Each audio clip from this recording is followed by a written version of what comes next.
Welcome to the Banker Lamp. Please enjoy the video. In this video, I will show how to make Guyanese-style banana bread.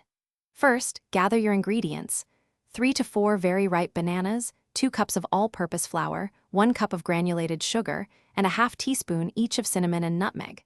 Make sure your bananas are almost black for the sweetest result. Preheat your oven to 350 degrees Fahrenheit and lightly grease a 9 by 5 inch loaf pan.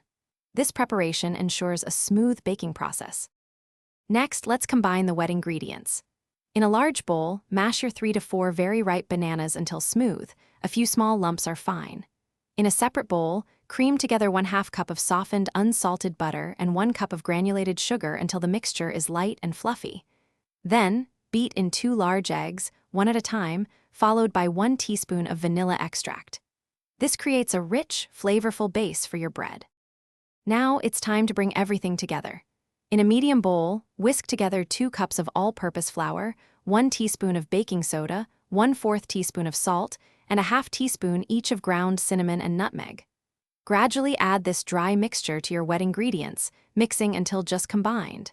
Be careful not to overmix, as this can lead to a tough banana bread. A few streaks of flour are perfectly acceptable.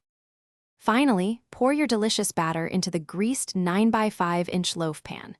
Bake for approximately 55 to 65 minutes, or until a toothpick inserted into the center comes out clean.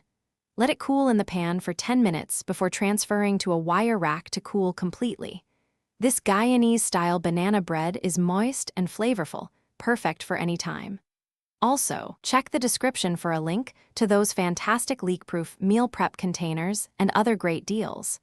Enjoy your homemade treat. Thanks for watching. If this was helpful, leave a like and consider subscribing. See you next time.